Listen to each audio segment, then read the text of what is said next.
चुनाव किसी भी अलायंस के लिए बहुत आसान नहीं होने वाला है।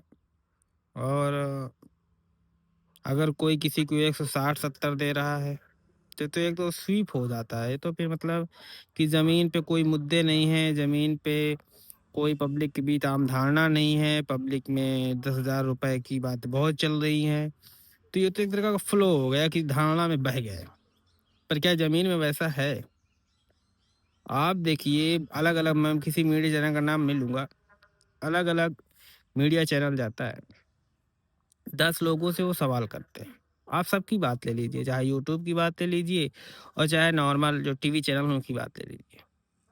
सब पब्लिक में जाते हैं, सब बात करते हैं।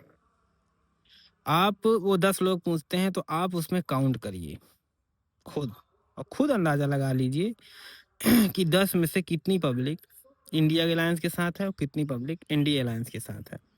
आपको खुद मोटा-माटा जब आप दिन भर उस चीज़ का आकलन करेंगे, तो खुद आपका अंदाज़ा चल जाएगा कि नहीं, मामला कांटे का है, कि नहीं मामला एक तरफ़ा है, एनडीए भारी है कि इंडिया भारी है।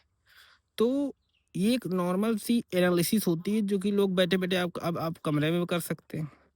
पर इसको इतना बढ़ा-चढ़ा के जो सर्वे एजेंसी हैं, क्योंकि उनका काम ही यही है, उनसे उन्हीं से उनका सिस्टम चलता है। तो ये सब एक तरीके का वो होता है कि आपने फ़ोन से पूछ लिया, आप ज़बरदस्ती माइक डाल के उस वोटर से ये पूछवा रहे हैं कि आपके लिए कौन अच्छा है। वो आपने क्योंकि उसको सवाल कर दिया, आपने उसको ऑप्शन दे दिया कि कौन अच्छा है, तो वो तो फिर उसका माइंड ये हो गया, क्लिक हो जाएगा कि नहीं, नहीं, नहीं ये अच्छा है, क्योंकि आपने उससे बोलने से पहले ही उसको सवाल दे दिया। तो वो तो उसके लिए आसान हो गया ना, तो नाम ले लेगा। तो इस तरह की जो पोल स्ट्रेटजी हैं ये कोई बहुत ज़्यादा कारगर नहीं है। पर अब इनका धंधा है, काम चलता है इनका।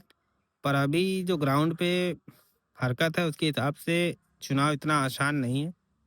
दोनों अलायंस के लिए चुनाव कांटे का है और फँसा हुआ है इलेक्शन। तो बड़े-बड़े मंत्री, बड़े-बड़े विधायक, उनके जब इलेक्शन फँसे हुए हैं, तो यहाँ पे कोई कैसे कह सकता है कि किसी पार्टी की इतनी तेज लहर है कि एकदम आंधी आ रही है। तो ये तो सब अपने-अपने नैरेटिव और प्रोपेगेंडा के तहत किया जाता है, और लोग हैं भी जो ये करते हैं, क्योंकि उन कंपनियों का यही काम है। तो हमें आपको इस सब चीज़ से बचना है और एक नॉर्मल आकलन हम लोग को करते रहना है। और 7 बजे के बाद आप खुद देखेंगे कि अलग-अलग जो मैं कह रहा हूँ वही होगा।